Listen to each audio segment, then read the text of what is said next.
Hi everybody, welcome to the Cold War tour of Berlin. Now this is a 3 to 4 hour tour you can do in Berlin that shows you all the sites that were important during the Cold War. Now I'm lucky to have a wonderful tour guide named Steve, and it's a private tour, and Steve is doing this video right now, aren't you? I am. Hello. Yes, absolutely. Now, as you see behind us, our first little stop, here we have the Russian embassy, which was built in November 7th, 1952, and I should mention, it broke some of the rules.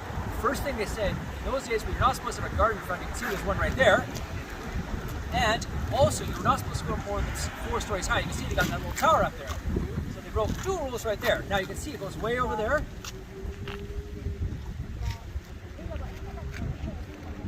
Then it goes further back here. Okay, talk soon. Hi everybody, welcome to Checkpoint Charlie, which was the main checkpoint going from west to East Berlin. Now here's what happened.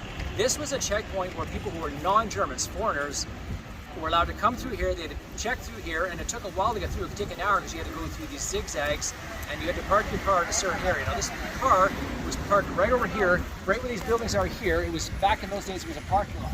Yeah, but of course, now we're the East Berlin, what was the former East Berlin, of course, has now been rebuilt since. Now, what they would do is, when you would come through the checkpoint, they would measure your ears, believe it or not, and make sure, they took down the measurements, and when you came back, they would make sure they were the same, so then you go back. Now, here's the interesting thing. You had to be back by 12:30 in the night, so you had to spend a maximum day here, and not only that, but you were also forced to exchange 100 West German marks for 100 East German marks, which at the time was a major ripoff, so your best bet was to spend it while you're here, because you would not get it back. Okay, so in a minute, we're going to show you the other part on the west side. Hi everybody, continuing the tour of Checkpoint Charlie. Now here we are actually where the wall was. It was right here. You can see on the ground right here. There's there. And then you can see it goes like over here on the street right here. Now, actually this was the opening right here where you actually had to come through and go through all the checks. Okay, so in a minute, we will show you the west side. Hi everybody, here we are at the actual checkpoint on the American side. You can see it is right here. Okay. Get this, as soon as the wall went down, look what came up. McDonald's, no word of a lie. Okay, now here were people who lived in houses here back at the time when the wall was up, and you can see over here, when they came out to the street, those who lived in the street, the wall was just over there. They actually were facing the wall when they opened the windows. Okay, so that's Checkpoint Charlie. Alrighty, here we have an addendum to Checkpoint Charlie. Now, as I said, if you lived on this street right here, you can see the homes right here, you were like this close to the wall right here, you can see, and then the wall went over like this. See this here? Okay, there you go. Hi everybody, welcome to the next stop on the Cold War tour. Now this is the Friedrichstraße station, which was a checkpoint specifically made for the West Germans to come to East Berlin. Now here's what happened. When the wall was first erected, what happened was it was splitting up families. Some lived on the east, some lived on the west. In some cases, it was literally like on the other side of the street, so that caused a lot of problems within the families and a lot of tension. So eventually they thought, well, maybe we'll create this opening here. Now what happened was, they would come in from the east, from the west to the east, and you have to go the same kind of crap there as they did at Checkpoint Charlie. And then once it came through here, okay, they would actually come over here, where they had the customs and the visas right there, and this is actually now known as the Palace of Tears, and I'll tell you why. Because what happened was, they realized a lot of this was going on, so they decided they would grant many of the West Germans visas to come to East Berlin, and they would get 2 weeks to spend there, and when you came back, you would be in tears, because you weren't sure if you'd ever get another chance to come back and see them. So that was what was known as the Palace of Tears. Okay, now one thing I should mention is if you lived in Munich, and you want to come see your family in East Berlin, you'd have to fly into West Berlin, go through all the border checks, and then you would have your 2 weeks, then you come back to West Berlin, and you have to fly back to Munich or anywhere else in West Germany. Okay, so that's the Palace of Tears and Friedrichstraße checkpoint. However, here we are actually inside the Palace of Tears. Now here was the Friedrichstraße station we actually came out, okay? Now once you came out, you came through here. This actually is the Palace of Tears. This is actually inside the station as we went on. You went through here, and this actually was the customs office you had to come to right here. This is actually right now the actual location of it, but it's part of the Palace of Tears. Alright, here we are actually inside the Friedrichstraße station. Here's what happened. As you look up there, you would cross from the west to the east, and you go through all that crap down here, then you come down here, roughly where you are here, where some of the checkpoints were, is not exactly this area, but roughly this area. Alright, here we are at Nordbahnhof, which is a former ghost station. Now, I'll explain what happened. Back in the day, before the wall was erected, you had all these lines that went through East Berlin and would sometimes come out on the other side of West Berlin. So here we had the former East Berlin here, and this is West Berlin to west. So you had all these stations that would go through East Berlin back to west. So the street this one here. Now, here's what would happen. When the train would get to these ones here, Moritzplatz or Poststrasse or Anhalter Bahnhof, they would announce that we will not be stopping at the next 5 or 6 stations, depending on how many they were. Okay, so those one became known as go stations, and they were never used. And what they would do is they would actually wall it off to the public at the top, so you couldn't come walking down the stairs if you were at these stations here.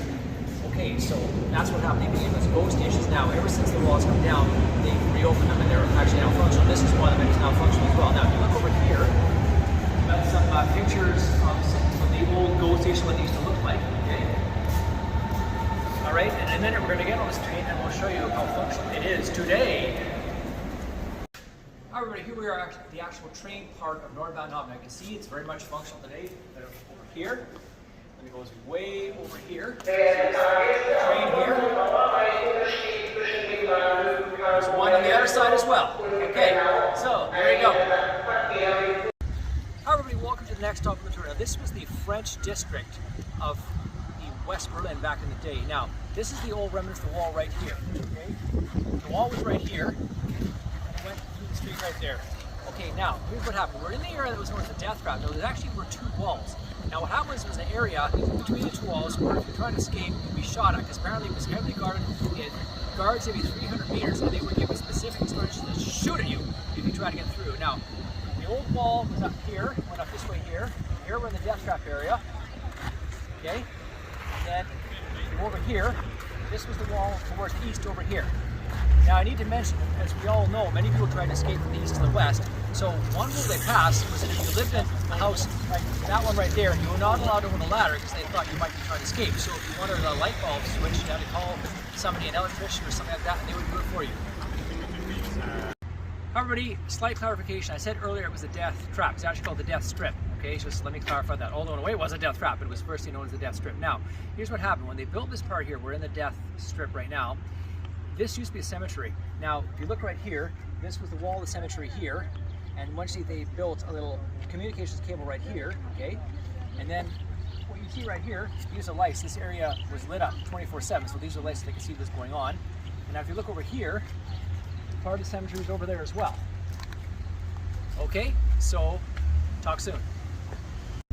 Hello everybody, continuing our tour of the death strip. We're a little further down here. Now this is a memorial to the 138 people who got killed trying to escape. You can see there's some pictures of some people here, and it just goes all the way along here to all those people there. Hi everybody, continuing our tour of the Cold War. Now, we are in the French district area here. Now right at the edge of the wall. Now if you look down here, we have a plaque here, and this plaque is to commemorate somebody who actually escaped through the wall. This one actually occurred on August 13th, 1961, the day that the wall was erected. Apparently he drove through his car through here. And you can see there's a few more down there. There you go. Hi everyone, this is the preserved part of the death strip. Now this is on the east side. This is what East Berliners actually saw. Now it starts down here and it goes way up here. Now look at this. Over here we have a preserved guard tower right there. So you are monitored 24/7 by these guards. Everybody, now I'm going to give you a little close up here. There's the guard tower. Now this is what East Berliners saw. You can actually see through the wall. Here are the cracks right here. You can see through there. There you go. Hi everybody, here we are at the death strip again. Now in the background we have a church here, and I'll explain. At the time that the wall was erected, they had a church that had been there for quite some time, and what they did was they allowed the Westerners to come into the congregation as Protestants. They would come in on a Sunday morning, they'd have to go back. Now, this old church was demolished in 1985, and eventually after the wall went down, this new one was erected, and then they put this wheat field here to say, hey, rebirth, represent rebirth. Now look at it, it's a decent-sized field right here,